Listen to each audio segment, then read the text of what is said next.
Nation, have you ever wanted to try something new? Well, this is not a tutorial, it's a story.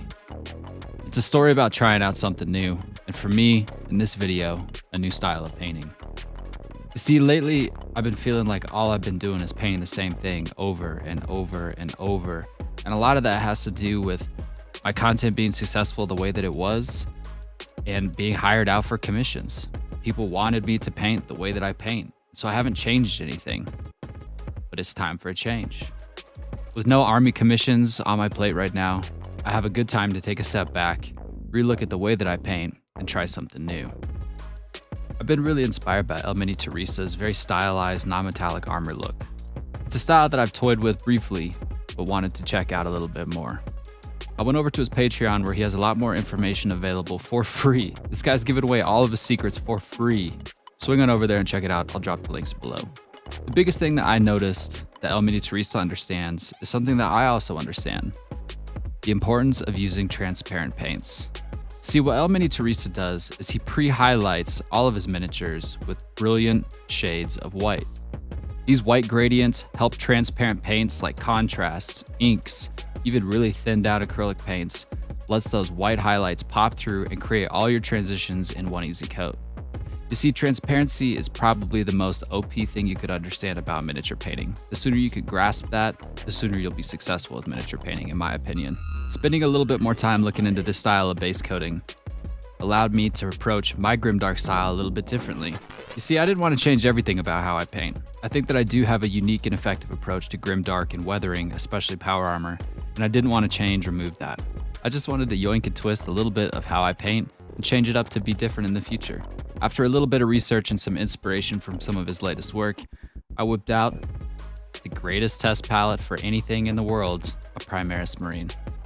I think a Primaris Marine is amazing for testing color schemes on because there's so much blank surface area. A lot of people can heavily criticize Primaris Marine, saying that they're too boring, which is fair. But on the same argument, because of that, they're perfect for trying out new armor styles, different color varieties. They're just an amazing test piece. Plus, on top of that, I'm a bit of a Primaris fan. They just, those boys do it for me. When I sat down to start working on this piece, I kept the inspiration in my mind. I think one important thing when you're thinking about trying out a new style is to always keep inspiration on the forefront of your mind, and to most importantly, focus on emulation and not copying.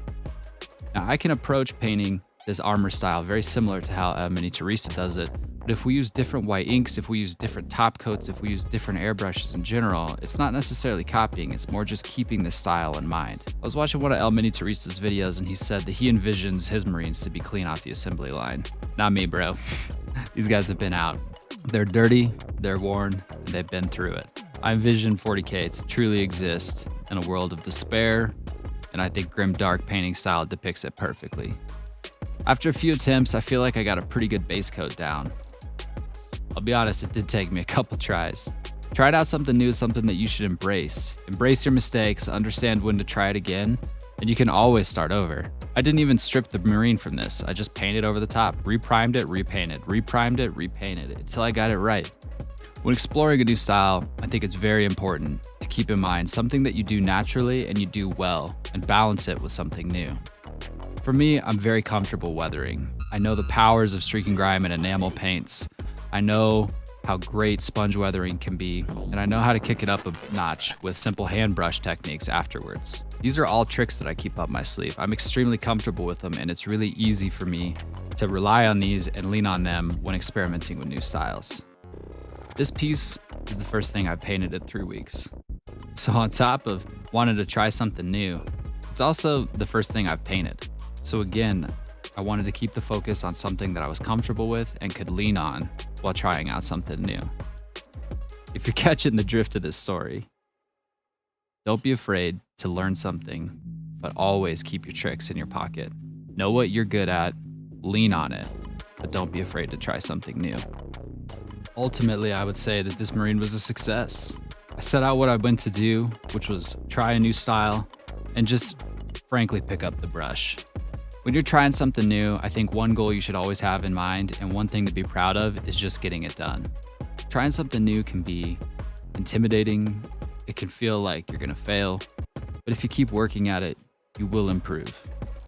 I mean, unless you just suck at it, which might happen, and you have to be real with yourself and say, this style is not for me. And it's okay to move on. It's okay to throw things out and to change ideas and change directions. Just be proud of the fact that you tried in the first place. I'm proud of how this Marine turned out. I think that this was a fun project and a fun experiment. And I hope that you guys are inspired to try something new today.